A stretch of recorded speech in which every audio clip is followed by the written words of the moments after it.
আমাদের তড়িৎ চুম্বক বিকিরণ বা তড়িৎ চুম্বক বর্ণালী। আমরা এই অংশের মধ্যে মূলত বর্ণালীমিতি নিয়ে আলোচনা করব এবং বর্ণালীর বিভিন্ন ব্যবহার, বর্ণালীগুলো কেন সৃষ্টি হচ্ছে, এগুলো নিয়ে মূলত আমাদের এই অংশটার আলোচনা। তো শুরুতেই আসা যাক, আমরা এই ক্লাস শেষে কি কি জানবো। তাহলে এই ক্লাস শেষে আমরা তড়িৎচুম্বকীয় বর্ণালী এবং তরঙ্গ সম্পর্কিত কয়েকটা রাশি ব্যাখ্যা করতে পারবো এবং গাণিতিক সমস্যা সমাধানের মাধ্যমে কম্পাঙ্ক, তরঙ্গ সংখ্যা এগুলো নির্ণয় করতে পারবো। তো শুরুতে জেনে নেওয়া যাক তড়িৎ চুম্বকীয় বর্ণালী কি। তাহলে দেখো, পরমাণুতে আমরা জানি দুই ধরনের ক্ষেত্র থাকে। যে নিউক্লিয়াসের মধ্যে যে প্রোটনগুলো থাকে তারা একটা তড়িৎ ক্ষেত্র তৈরি করে এবং ঘূর্ণায়মান ইলেকট্রনগুলো, নিউক্লিয়াসের চারপাশে যে ইলেকট্রনগুলো ঘুরতে থাকে সেই ইলেকট্রনগুলো চৌম্বক ক্ষেত্র তৈরি করে। তাহলে পরমাণুতে দুইটা বল কাজ করে, একটা হচ্ছে তড়িৎ বল আর একটা হচ্ছে চৌম্বক বল। তাহলে এই তড়িৎ ক্ষেত্র এবং চৌম্বক ক্ষেত্র এদের মধ্যে মিথস্ক্রিয়া বা এদের মধ্যে যে ইন্টারাকশন হয় সেই ইন্টারাকশনের কারণে দেখা যায় যখন উচ্চ শক্তি স্তর থেকে ইলেকট্রন নিচের শক্তি স্তরে নেমে আসে তখন তারা যে শক্তির বিকিরণ করে সেই বিকিরিত শক্তিকে আমরা আলো হিসেবে পাই এবং সব ধরনের আলো মূলত তড়িৎ এবং চৌম্বক ক্ষেত্রের প্রভাবে সৃষ্টি হয় বলে এদেরকে বলা হয় তড়িৎ চুম্বকীয় বর্ণালী। ঠিক আছে, তো এখান থেকে আমরা সংজ্ঞাটা মনে রাখবো যে তড়িৎ ক্ষেত্র এবং চৌম্বক ক্ষেত্রের মিথস্ক্রিয়ায় যে বিকিরণ ঘটে তা আলো হিসেবে পাওয়া যায় বলে এটাকে তড়িৎ চুম্বকীয় বর্ণালী বলা হয়। তো যে আমরা বোরের মডেল থেকে পড়েছিলাম যে ইলেকট্রনগুলো যখন এক শক্তি স্তর থেকে অন্য শক্তি স্তরে যায় তখন সেক্ষেত্রে তারা যে পরিমাণ শক্তি শোষণ বা বিকিরণ করে সেটা প্লাঙ্কের সমীকরণ থেকে আমরা জানি যে ই সমানুপাতিক নিউ, যেখানে ই এর পরিচয় হচ্ছে ই হলো ফোটনের বিকিরিত শক্তি। তাহলে ফোটন বলতে বোঝাচ্ছি মূলত ইলেকট্রন। ঠিক আছে, কোন একটা বস্তু থেকে সাধারণত ইলেকট্রনগুলো গুচ্ছাকারে বেরিয়ে আসে বলে এগুলোকে ফোটন বলা হয়। তাহলে ফোটনের বিকিরিত শক্তিকে ই দিয়ে প্রকাশ করা হচ্ছে এবং নিউ দিয়ে আমরা প্রকাশ করছি ফ্রিকোয়েন্সি বা কম্পাঙ্ক।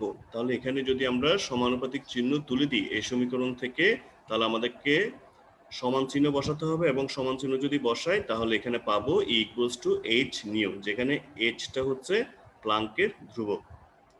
আবার আমরা বোরের মডেলে পড়েছিলাম যে C equals to nu lambda বা নিউ ইকুয়ালস টু লেখা যায় সি বাই ল্যামডা। তাহলে এই সমীকরণটা কিরকম হচ্ছে দেখো তো, E equals to H C by lambda. এতটুকু পর্যন্ত কি সমস্যা আছে?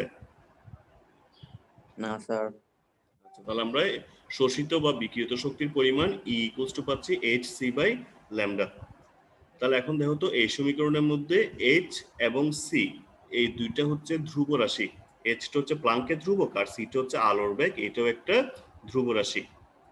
তাহলে এই সমীকরণ থেকে আমি এভাবে লিখতে পারি যে ই সমান ধ্রুবক গুণ 1/λ লেখা যায়।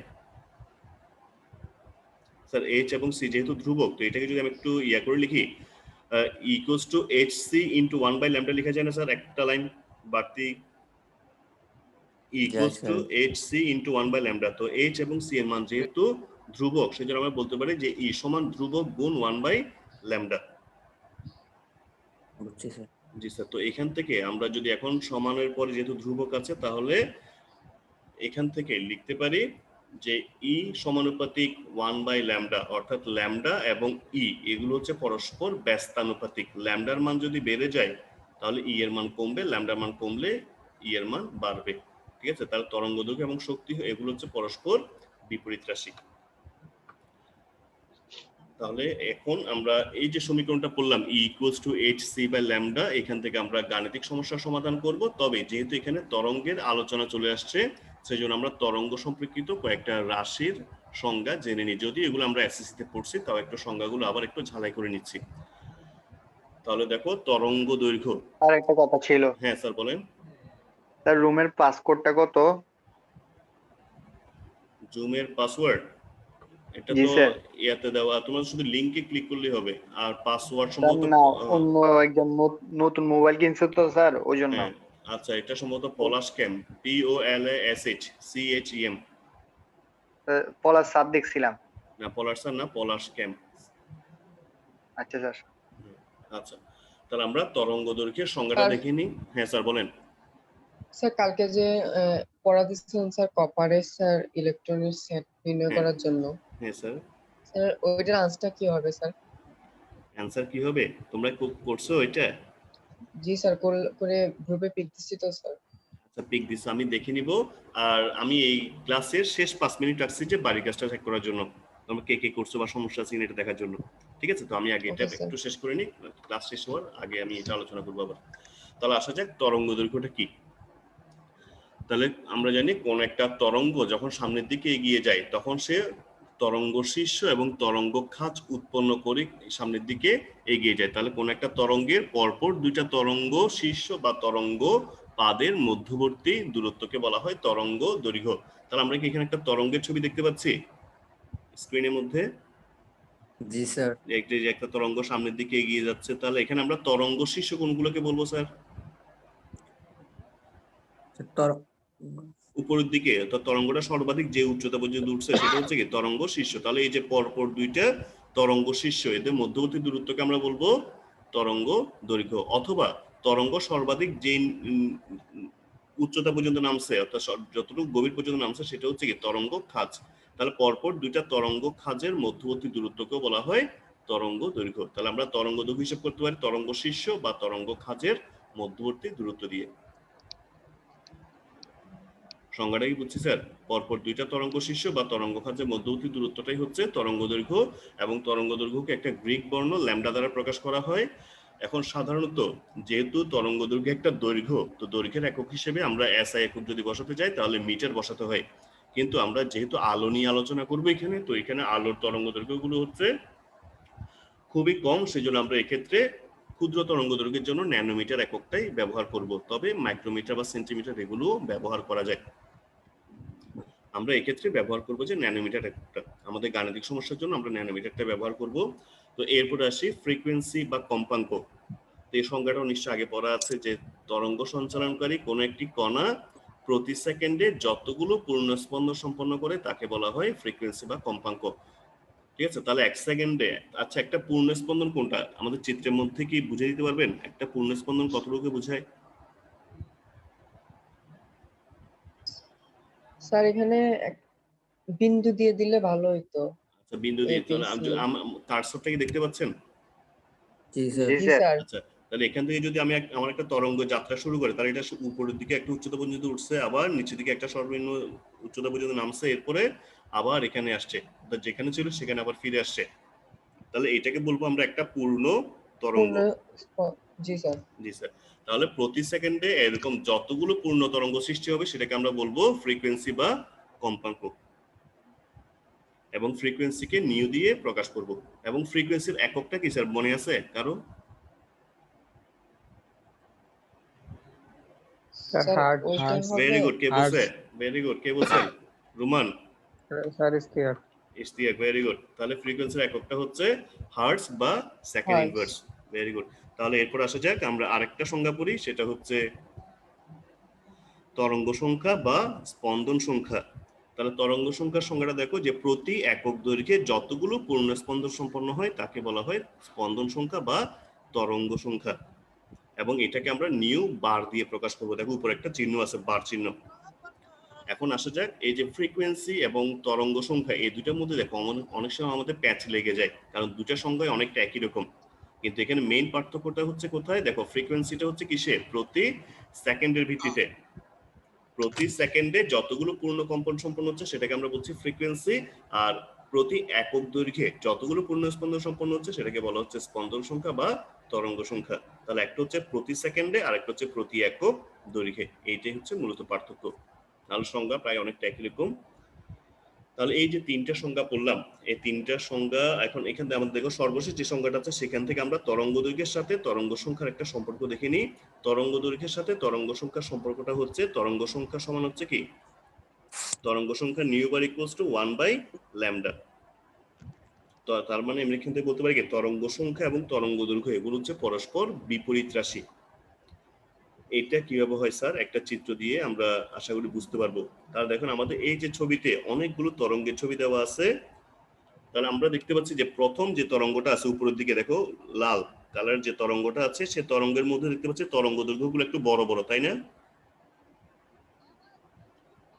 জি স্যার, তাহলে যেহেতু তরঙ্গ দৈর্ঘ্যগুলো বড় বড় সেজন্য সেখানে তরঙ্গ সংখ্যা হচ্ছে কম।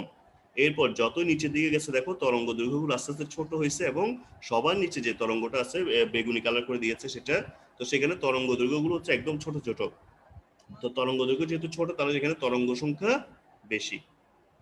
দেখো একটা তরঙ্গ একই পথ অতিক্রম করছে, একই পথ অতিক্রম করার পরে একই পথ অতিক্রম করার সময় যদি তার তরঙ্গ দৈর্ঘ্যের মানগুলো বড় বড় হয় তবে তরঙ্গ সংখ্যা কম হবে, আর তরঙ্গ দৈর্ঘ্যের মান কম হলে তরঙ্গ সংখ্যা বেশি হবে।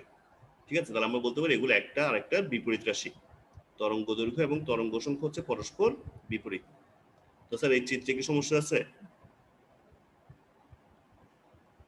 না স্যার। ওকে স্যার, তাহলে এখন আসা যাক দুই একটা গাণিতিক সমস্যা দেখি। আমাদের রাস্তার পাশে হলুদ কালারের যে বাতিগুলো জ্বলে সে বাতিগুলো হচ্ছে কি সোডিয়াম বাতি। তা একটা গাণিতিক সমস্যা দিয়েছে, দেখো যে রাস্তার পাশের সোডিয়াম বাতি থেকে নির্গত হলুদ আলোর তরঙ্গ দৈর্ঘ্য 580 ন্যানোমিটার হলে ওই আলোর কম্পাঙ্ক এবং তরঙ্গ সংখ্যা কত?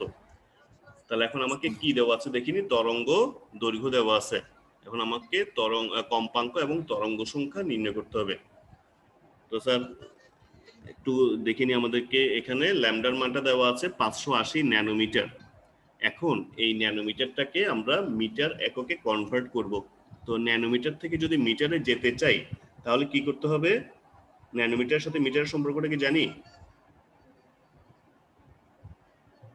স্যার ইশতিয়াক বলতে পারবা ন্যানোমিটারের সাথে মিটারের সম্পর্ক? স্যার মনে নেই স্যার। মনে নাই?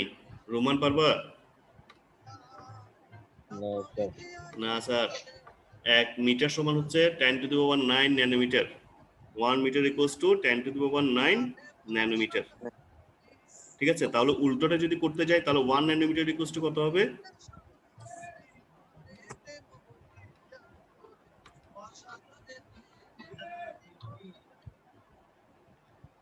আমরা 1 মিটার ইকুয়ালস টু বলছি 10 টু দি পাওয়ার 9 ন্যানোমিটার। তাহলে এখন যদি আমরা 1 ন্যানোমিটার সমান করি, উল্টাটা যদি করি তাহলে কত আসবে?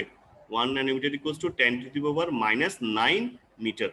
সেজন্য এই ন্যানোমিটারকে যখন আমরা মিটার এককে কনভার্ট করব তখন সেখানে আমাদেরকে 10 টু দি পাওয়ার 9 দিয়ে গুণ 10 টু দি পাওয়ার -9 দিয়ে গুণ করতে হবে।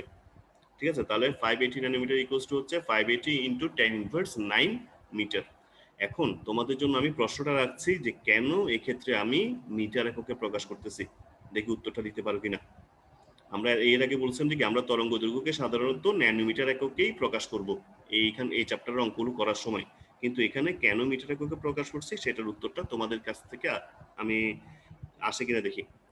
এরপরে দেখো আমাদেরকে সি এর মান দেওয়া আছে, যদিও নাই, এটা আমাদের ধ্রুব মনে রাখতে হবে যে 3 into 10 to the power 8 metre per second. এখন সি এর মানটা আমরা কেন ব্যবহার করব? কারণ আমাদের ফ্রিকোয়েন্সি নিউ ইকুয়ালস টু হচ্ছে C by nu equals to কি ছিল? C by lambda. সেজন্য এখানে আমরা সি এর মানটা ব্যবহার করছি। এখন কি স্যার মাথায় আসছে কেন আমরা মিটারে কনভার্ট করছি? কারো কি মাথায় আসছে? জি স্যার। স্যার কে বলতে পারবেন? কারণ ধ্রুবকের মান স্যার ms মিটার পার সেকেন্ডে। ভেরি গুড স্যার হ্যাঁ স্যার বলেন।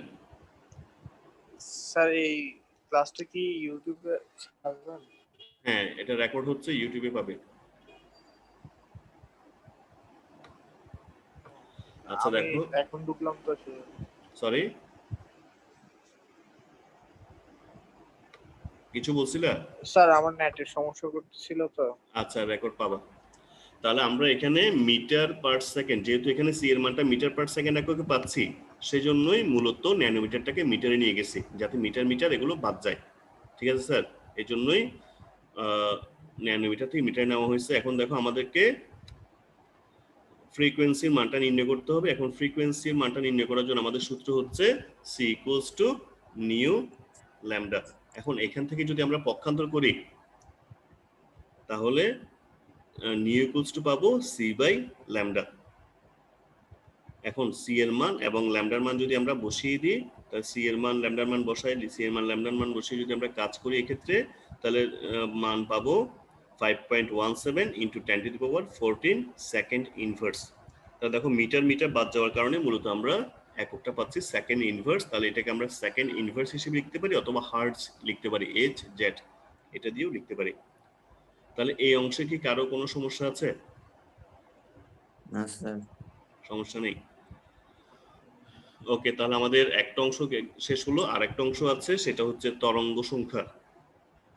তো তরঙ্গ সংখ্যার সাথে তরঙ্গ দৈর্ঘ্যের একটা সম্পর্ক আছে। যে তরঙ্গ সংখ্যা ইকুয়ালস টু কি ছিল, যে নিউ বার ইকুয়ালস টু 1/λ। যেহেতু আমাদের ল্যামডা মানটা দেওয়া আছে সেজন্য আমরা অনেক ইজিলি তরঙ্গ সংখ্যাটা নির্ণয় করতে পারি। তাহলে নিউ বার ইকুয়ালস টু হচ্ছে 1/λ। তাহলে এখানে যদি আমরা মান বসিয়ে দিই, তরঙ্গ দৈর্ঘ্যের মানটা যদি বসাই, তাহলে এখানে পাবো 1.724 ইন্টু 10⁻6 মিটার ইনভার্স।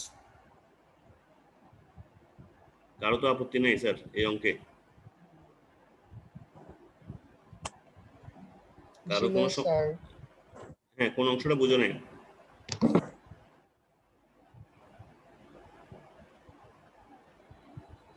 স্যার প্রশ্নটা পড়ে দেখো কোন অংশটা বুঝো নাই। সলিউশন তো দিয়ে দিছি, কোন অংশটা বুঝে জানি সেটা বলো। স্যার নিউর মান 2 বার বাইর করছেন যে? কোথায় নিউ মান 2 বার বাই করছি স্যার? একটা তো নিউ বার, নিউ বার মানে তো তরঙ্গ সংখ্যা।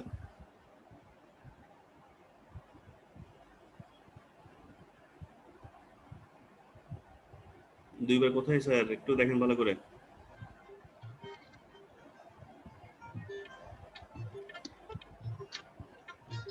কোনো সমস্যা?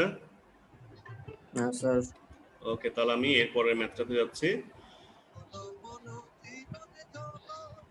এরপরের ম্যাথটা দেখো, দুপুরবেলা সূর্য থেকে যে ক্ষতিকারক অতিবেগুনি রশ্মিগুলো নির্গত হয়, সেই নির্গত রশ্মির তরঙ্গ সংখ্যা দিলাম 285.66 ইন্টু 10⁻4 মিটার ইনভার্স। তাহলে বলছে যে এই বিকিরিত রশ্মির কম্পাঙ্ক কত। তা আমাদেরকে তরঙ্গ সংখ্যা দেওয়া আছে, কম্পাঙ্ক নির্ণয় করতে হবে। তার মানে তরঙ্গ সংখ্যাকে কি দিয়ে প্রকাশ করছিলাম স্যার, মনে আছে? কে বলতে পারবেন? Nu bar. Very good. Nu bar. তরঙ্গ সংখ্যা হচ্ছে নিউ বার। এখন আমাদেরকে ফ্রিকোয়েন্সি নিউ নির্ণয় করতে হবে। তার নিউর সাথে কি নিউ বারের কোনো সম্পর্ক আমরা পড়ছি?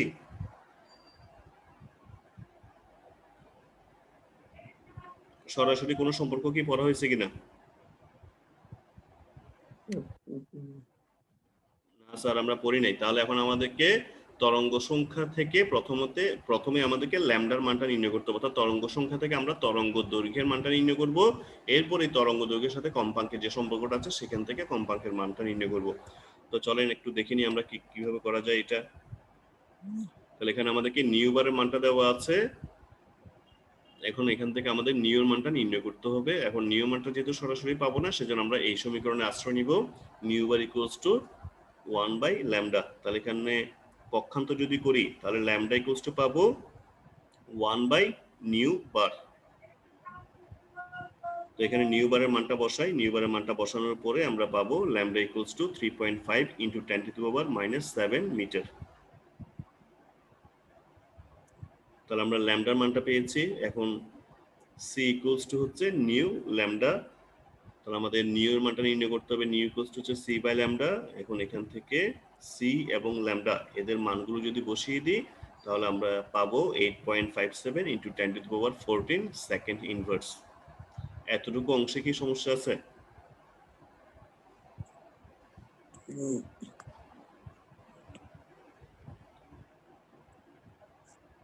কারো কি বুঝতে সমস্যা হয়েছে এতটুকু পর্যন্ত অংশ? আরেকবার। হ্যাঁ স্যার, আচ্ছা সমস্যা নেই, আমি আবার রিপিট করছি। আমাদেরকে এই প্রশ্নে তরঙ্গ সংখ্যা দেওয়া আছে, কম্পাঙ্ক নির্ণয় করতে বলছে।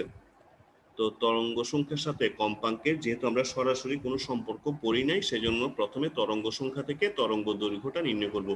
যেহেতু তরঙ্গ দৈর্ঘ্যের সাথে তরঙ্গ সংখ্যার একটা সম্পর্ক আমরা পড়ছি, তো এখান থেকে আমরা লিখতে পারি নিউ বার ইকুয়ালস টু 1/λ। তো নিউ বার ইকুয়ালস টু যদি 1/λ হয়, পক্ষান্তর করে আমরা ল্যামডার মানটা নির্ণয় করছি 1/নিউ বার। এখানে নিউ বারের মানটা বসাই। নিউ বারের মানটা বসিয়ে দিলে ল্যামডার মানটা পাবো 3.5 ইন্টু 10⁻⁻7 মিটার। এখানে কি সমস্যা আছে স্যার? না স্যার। আচ্ছা, এখানে এককটা মিটার কেন লিখছি বলতে পারবেন? এখানে দেখুন ওই যে মিটার ইনভার্স ছিল, তো জি মিটার স্যার। মিটার ইনভার্স যদি নিচে থাকে তাহলে সেটাকে উল্টে দিলে কি হবে? শুধু মিটার। স্যার হ্যাঁ স্যার বলেন। স্যার আমার ল্যামডার মান আসছে স্যার 3.5 ইন্টু 10⁻⁻1। -1 কেমনে হয় স্যার? আবার একটু বুঝতেছেন দেখেন, না স্যার? আবার একটু স্যার দেখেন। ব্র্যাকেটে কাজ করব স্যার, ব্র্যাকেটে। হ্যাঁ ব্র্যাকেট দেন।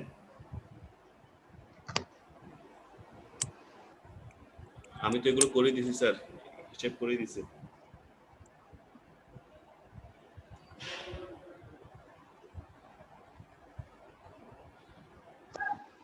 আচ্ছা, এরপরে হচ্ছে C equals to nu lambda. তো সেখান থেকে আমরা আবার পক্ষান্তর করে নিউ ইকুয়ালস টু পাচ্ছি সি বাই ল্যামডা। তো এখানে সি এবং ল্যামডার মানগুলো বসিয়ে দিয়ে আমরা নিউর মানটা পেয়ে গেলাম।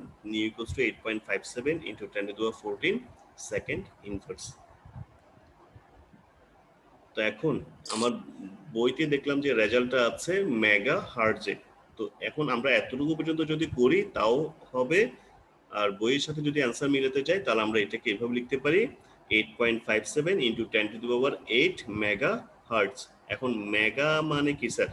মেগা মানে কত জানি? পাশে নিশ্চয়ই দেখতে পাচ্ছি ব্র্যাকেট দেওয়া আছে যে 1 মেগা হার্টজ ইকুয়ালস টু হচ্ছে 10⁻6 হার্টজ। এখন এই যে 10⁻14টা আমরা এখানে পেয়েছি, তো 10⁻14 কে কি এভাবে লেখা যায় না? 10⁻8 ইন্টু 10⁻6 লেখা যায়?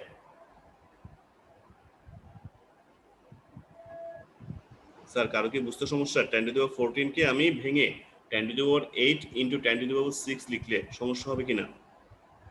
না স্যার। আচ্ছা, তো সেকেন্ড ইনভার্স মানে তো হচ্ছে হার্টজ, এটা তোমরাই বলছো একটু আগে। তো 10⁻6 হার্টজ এটা সমান আমি কি বলতে পারি? 1 মেগা হার্টজ বলতে পারি না? পারি স্যার। পারি। তাহলে এখানে আমরা এটা অ্যান্সার লিখতে পারি 8.57 ইন্টু 10⁻8 মেগা হার্টজ। অবশ্য ওই যে উপর লাইন পর্যন্ত করে দিলেও হবে, এটা বইয়ের সাথে অ্যান্সার মেলানোর জন্য আমি এরকম করছি। আশা করি এখানেও সমস্যা নেই। না স্যার। আচ্ছা, তাহলে এখন নিশ্চয়ই বাড়ির কাজ দেখতে পাচ্ছেন। বাড়ির কাজ দিয়েছি দুইটা ম্যাথ। প্রথমটা হচ্ছে একটি এক্স রে মেশিন থেকে নির্গত রশ্মির তরঙ্গ দৈর্ঘ্য 10⁻2 ন্যানোমিটার, তাহলে তরঙ্গ সংখ্যা কত? এটা বাড়ির কাজ তো করবে, তবে আমি একটু জানতে চাইবো এখানে কে জয়েন করছে দেখি। আক্তার হোসেন। আক্তার হোসেন তুমি কি শুনতে পাচ্ছ?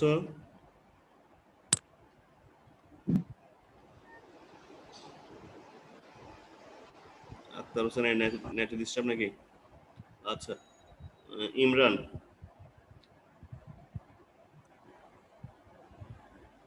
ইমরান কি শুনতে পাচ্ছ আমাকে? জি স্যার। আচ্ছা, ইমরান এই ম্যাথটাতে দেখো তো কিভাবে তুমি এগিয়ে যাবে এটা করার জন্য, যে তোমাকে তরঙ্গ দৈর্ঘ্য দেওয়া আছে, তরঙ্গ সংখ্যা নির্ণয় করতে হবে। পারবে কিনা?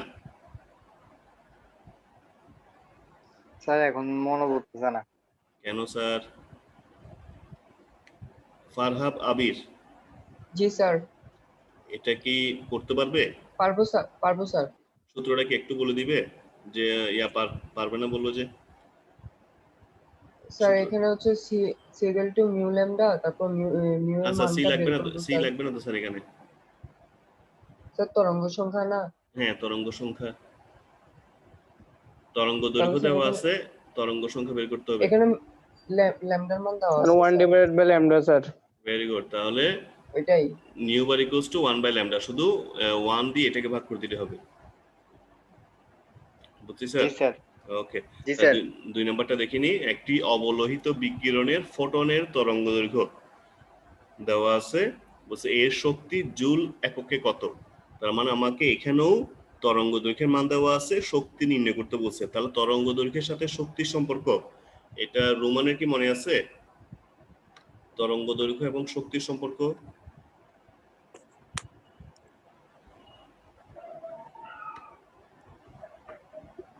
আমরা তো শক্তি দিয়ে শুধু একটা সমীকরণই পড়ছি।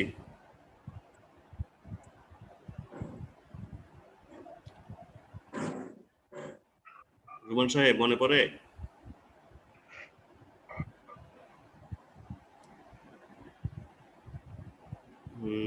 আচ্ছা, রোমান সাহেব মনে হয় শুনতে পাচ্ছেন আমাকে। ইশতিয়াক বলে দাও তো স্যার এটাও সেম ওইটার মতো, কোনটা স্যার? আগেরটার মতো, না স্যার, 1 ডিভাইডেড বাই। না আগেরটাতে তো তরঙ্গ সংখ্যা ছিল, এখন তো বলছে শক্তি নির্ণয় করতে। স্যার এটা হবে ই সমান H C by lambda. Very good, তাহলে ইকুয়ালস টু হচ্ছে এইচ সি বাই ল্যামডা। আমাদের এইচ এর মান এবং সি এর মান তো ধ্রুবক, এগুলো মুখস্থ থাকার কথা, এবং তরঙ্গ দৈর্ঘ্যের মানটা দেওয়া আছে, ল্যামডা মানটা দেওয়া আছে, শক্তির মানটা পেয়ে যাবো আমরা। আচ্ছা, এখানে বলছে শক্তিটাকে জুল এককে নির্ণয় করতে। তাহলে জুল এককে পাওয়ার জন্য আমাদেরকে দুইটা কাজ করতে হবে। একটা হচ্ছে ন্যানোমিটারটাকে আমরা মিটারে কনভার্ট করব, এবং এইচ এর মান যেটা বসাবো সেই এইচ এর মানটা কোন এককে বসাবো স্যার? এইচ এর আমরা দুইটা একক করছিলাম না, একটা ছিল জুল সেকেন্ডে আর একটা ছিল আর্ক সেকেন্ডে, এখানে কোনটা বসাবো? জুল সেকেন্ডে। জুল সেকেন্ডটা বসাবো, যাতে আমরা শক্তিটাকে জুল এককে পাই। ঠিক আছে স্যার, তাহলে এই দুইটা কাজ থাকলো, এই দুইটা বাড়ির কাজ করে রাখবে এবং গ্রুপে দিয়ে দিবে, আমি চেক করব। স্যার হ্যাঁ স্যার। স্যার এই ল্যামডার মান তো স্যার আমার ওই সেমই আসতেছে, এই নিয়ে 4 বার করছি।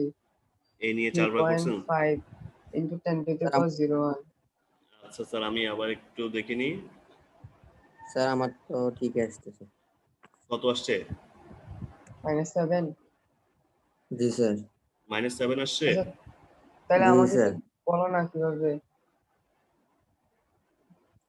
তুমি আবার আবার একটু করে দেখো, হয়তো তোমার কোথাও ভুল হচ্ছে, দেখো। আমি তো স্যার ব্র্যাকেটে কাজ করতেছি, 1 divided by 2.85 into 2.85 না তো, স্যার এইচডব্লিউ গুলো একটু চেক করে দিবেন, সরি 66 এইচডব্লিউ গুলা এসডব্লিউ 2 গুলো। কত সরি স্যার? স্যার, হ্যাঁ 285.66 না স্যার? হ্যাঁ করে দিব, 285.66 এটা। হ্যাঁ ওটাই তো sir, 285.66 into 10 to the power 4। হ্যাঁ তুমি তারপর ব্র্যাকেট ক্লোজ, ব্র্যাকেটেই করছি, তারপর ইকুয়াল টু এটা আছে 3.5। আচ্ছা স্যার, একটু দেখে নাও, আমি এগুলো বাসায় রাতে করে এগুলো অ্যাড করছি, আনসার সলিউশন গুলো রাতে ক্যালকুলেটরে করলাম, আসছে তো, আবার একটু দেখে নাও। আচ্ছা, তো একজনে বলছিল যে এইচডব্লিউ গুলো করে দিব কিনা। আচ্ছা, গতকালেরটা আগে চেক করে দেখি, আজকেরটা তো আগামীকাল দেখবো, আজকে যেটা কাজ দিচ্ছি সেটা আগামীকাল দেখবো। তোমরা কি প্রশ্নগুলো লিখে নিচ্ছো এইচডব্লিউর জন্য? জি স্যার। আচ্ছা, তাহলে গতকালের যে কাজটা ছিল, আমাদের কপারের শেষ ইলেকট্রনের জন্য কোয়ান্টাম সংখ্যার মান নির্ণয় করতে বলা হয়েছিল। স্যার ল্যামডার মানটা ঠিক আসছে এখন। এখন আসছে? হ্যাঁ এখন আসছে। তার প্রশ্নটা একটু দেখান তো স্যার, কোনটা? যে দুইটা প্রশ্ন দিয়েছে। আচ্ছা আমি গ্রুপে দিয়ে দিচ্ছি, এসএস নিয়েছিলাম। আচ্ছা আচ্ছা, তাহলে ঠিক আছে। গতকালের কন্টিনিউ করুন। যে কাজটা ছিল কপারের সর্বশেষ ইলেকট্রনের জন্য কোয়ান্টাম সংখ্যার মান নির্ণয়। এখন আমি একজন থেকে জানতে চাইবো যে কপারের সর্বশেষ ইলেকট্রনটা কোন অরবিটালে যায়। 3D 3D x square y square মানে z square. Sir Y square মানে জেড আর স্কয়ার কোথায় পাইছি? স্যার আমাদের আসে 3d x square plus y minus y square. Very good, তাহলে ফারাহ ভাবি সর্বশেষ ইলেকট্রনটা যাবে 3d x square minus y square Y এই square। অরবিটালে।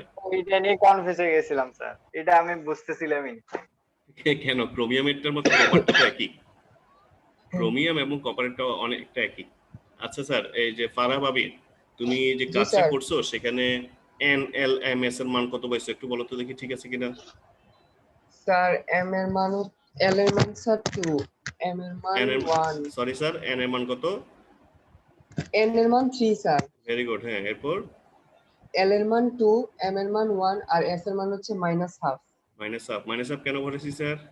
ওই যে স্যার দ্বিতীয়বার আসছে যে স্যার। ভেরি গুড, আর কি করতে পারছো? স্যার আমরা করে দিয়েছি, বাট আমার ঠিক স্যার ভুল আমি হয়েছে। করছি স্যার। মাহবুব রহমান করছো কাজটা, গতকালের কাজটা? জি স্যার। আচ্ছা, গ্রুপে দিয়ে দাও, আমি চেক করে দিচ্ছি, আজকে চেক করে দিব। আচ্ছা আরেকটা যে দিছেন স্যার 14টা ইলেকট্রন, ওই যে f হ্যাঁ, উপশক্তিতে এফ 14টা, উপশক্তি স্তরে 14টা এটা তো স্যার এটা তো অনুধাবনমূলক প্রশ্ন না স্যার? হ্যাঁ, অনুধাবনমূলক প্রশ্ন। তাহলে তো বেশি লেখার দরকার নাই, জাস্ট না, অল্প আমি গত লিখে একটা আনসার লিখে দিয়েছিলাম যে সেটা অতটুকু যদি লিখলে হবে, শুধুমাত্র অরবিটাল কয়টা আছে, এরপর একটা অরবিটালে দুইটা করে, ওই তারপরে যতটা অরবিটাল আছে ততটা থাকবে ইলেকট্রন। 7 × 14টা। হ্যাঁ, অতটুকু লিখলে হবে। তো গতকালের কাজগুলো তো মনে হয় কারো কোনো সমস্যা নেই গতকালের কাজে? না স্যার, আচ্ছা, কোনো কনফিউশন তো নাই কারো? না স্যার।